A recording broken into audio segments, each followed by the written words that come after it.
வணக்கம் நண்பர்களே, welcome to Sindhu cooking. இன்றைக்கி கிட்ஸுக்கான ஒரு ரெசிபியோடு வந்திருக்கிறேன். இது கிட்ஸுக்கு மட்டும் இல்லை, டயபெட்டிக் பேஷண்ட்ஸுக்கும் ரொம்ப நல்லது. கருப்பு உளுந்து சுக்குனி தோசை. வாங்கோ, முதல்ல பாதி சுக்குனியை இப்படி கிரேட் பண்ணி எடுத்துக்கொள்ளுவோம்.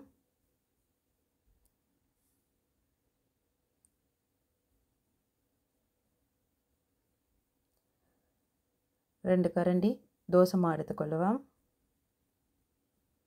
இதில் நான் கருப்பு உளுந்து போட்டு அரைச்சிருக்கிறேன். இப்போ துருவி வச்ச சுக்கினியும் இதோட சேர்த்துக்கொள்ளுவோம். தேவையான உப்பு சேர்த்துக்கொள்ளலாம்.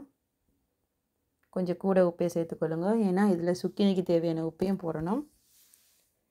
இப்போ ரெண்டுமே மிக்ஸ் பண்ணி விடலாம். நீங்கள் தண்ணி சேர்த்துக்கொள்ள வேண்டாம், சுக்கினிலேயே கொஞ்சம் தண்ணி வரும். ஸோ எங்கள் தோசை பேட்டர் ரெடி. அடுப்பில் ஒரு பேன் வச்சுக்கொள்ளுங்க. பேன் சூடானதும் ஒரு கரண்டி மாவு எடுத்து சின்ன தோசையாக வாத்துக்கொள்ளலாம்.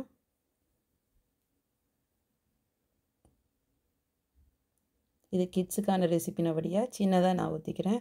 இதுவே பெரிய ஆக்களுக்குன்னா நீங்கள் கொஞ்சம் பெருசாகவே ஊற்றிக்கொள்ளலாம்.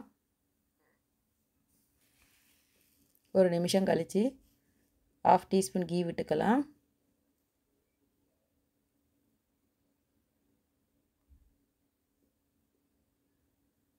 இப்போ ஒரு பக்கம் தோசை வெந்ததும் நாங்கள் திருப்பி விட்டுருவோம். நீங்கள் ஒரு 4-5 வயசு குழந்தைய கொடுக்குறதா இருந்தால் உரைப்பு இல்லாமல் ஒரு சம்பளோடு நீங்கள் வச்சு தீத்தி விடுங்க.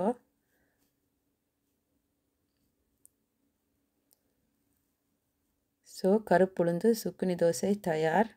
ஒரு தடவை நீங்களும் இப்படி செஞ்சு பாருங்கள். எப்படி இருக்குன்னு எனக்கு கமெண்ட் பண்ணுங்கள். Thank you so much.